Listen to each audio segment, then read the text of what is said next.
அமரன் வெற்றிக்கு பின்னாடி தன்னுடைய இடத்தை கண்டிப்பா தக்க வச்சே தீரணும் அப்படிங்கிற ஒரு பயங்கரமான வெறித்தனத்தோட எஸ்கே உழைச்சிக்கிட்டு இருக்கிறாரு. அந்த வகையில அவருடைய மதராசி படம் ரிலீஸ் ஆயிருக்கு. மதராசி கலக்கலா சொதப்பலா பாத்துருவோமா?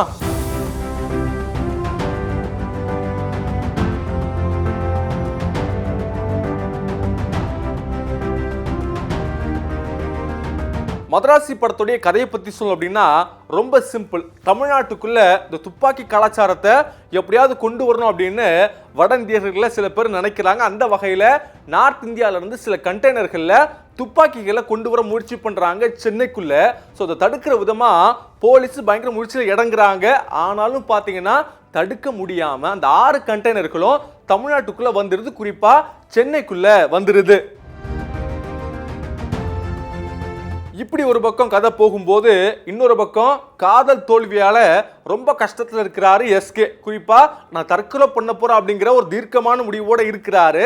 அந்த நேரத்துல தான் என்ஐயோடைய சீஃப் ஆபீசரான பிஜு மேனனுக்கும் இவருக்கும் பழக்கம் ஏற்படுது. அதை பார்க்குறப்ப உயிருக்கு கொஞ்சம் கூட பயம் இல்லாத இவனால மட்டும்தான் இது தடுக்க முடியும் அப்படின்னு பிஜு மேனன் நினைக்கிறாரு. ஸோ அந்த வகையில இவன் செத்தாலும் பரவாயில்ல அப்படின்னு அவனை வில்லன்கள் இருக்கக்கூடிய இடத்துக்கு அனுப்புறாரு.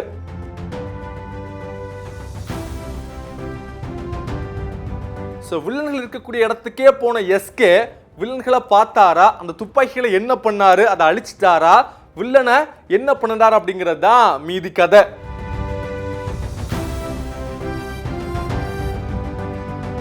இது ஒரு ஆக்ஷன் ஓரியன்டட் த்ரில்லர் படமாக இருந்தாலும் கூட இந்த படத்துல பாத்தீங்கன்னா எமோஷன் காதல் ரெண்டுமே நல்ல விதமா ஒர்க் ஆயிருக்கு. அதன் காரணமாக தான் இந்த படத்துடைய ஆக்ஷன் காட்சிகளுக்கே ஒரு உயிர் கொடுத்துருக்கு அப்படின்னு சொல்லலாம். என்ன காரணம்னா இந்த படத்துடைய ஒரு மைய கருவே ஒரு பையன் தன்னுடைய காதலிக்காக எவ்வளோக்குள்ள இறங்கி என்னென்ன பண்றான் அப்படிங்கிறது தான் கதையா அமைஞ்சிருக்கு.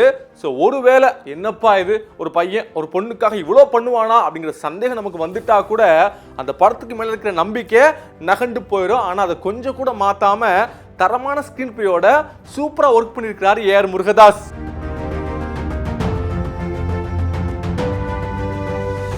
ஸோ படத்துடைய பாசிட்டிவான விஷயங்கள் என்ன அப்படின்னா ஃபர்ஸ்ட் எஸ்கேவை சொல்லியே ஆகணும்.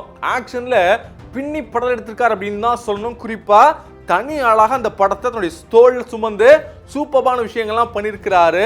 என்ன மாதிரி ஆக்ஷன்லாம் பண்றாரு, பக்க ஆக்ஷன் மெட்டீரியலா மாறிட்டாரு. மீண்டும் ஒரு காமெடி படத்துல அவர் நடிக்க முடியுமா அப்படின்னே தெரியல. காமெடின்னு சொன்னது தான் ஞாபகம் வருது. இந்த படத்துல தனியா காமெடின் அப்படின்னு யாருமே கிடையாது. முழுக்க முழுக்க இந்த படம் பார்த்தீங்கன்னா கதையோட தான் நகரும். தேவையில்லாத ஒரு சீன் கூட படத்துல இருக்காது. இன்னொரு பக்கம் பார்த்தீங்கன்னா தன்னுடைய அழகாலும் யதார்த்தமான நடிப்பாலும் ருக்மிணி வசந்த் ரொம்ப அழகா நடிச்சிருக்கிறாங்க.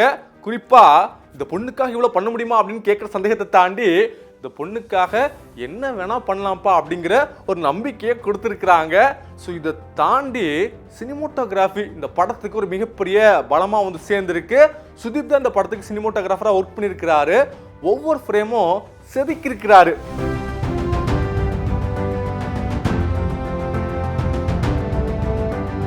அதே போல அனிருத்துடைய இசை பார்த்தீங்கன்னா ஆட்டம் போட வச்சிருக்கு. குறிப்பா பேக்ரவுண்ட் ஸ்கோரை ரொம்ப அழகா பண்ணியிருக்கிறாரு. எந்த இடத்துலையுமே காட்சிகளை ஓவர்டேக் பண்ணுது, காட்சிகளுக்கு தகுந்த முறையான பிஜிஎம் போட்டிருக்கிறார் அப்படிங்கிறது தான் கூடுதல் சிறப்பு.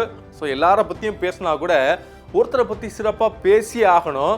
ஏன்னா படத்தில் ஓகே நெகட்டிவே இல்லைன்னு கேட்டிங்கன்னா இருக்க தான் செய்யுது. சில இடங்கள்ல கொஞ்சம் ஸ்க்ரீன் பிளே மாற்றி பண்ணியிருக்கலாமோன்னு தோணுது. ஏன்னா யூகிக்கும்படியா வருது.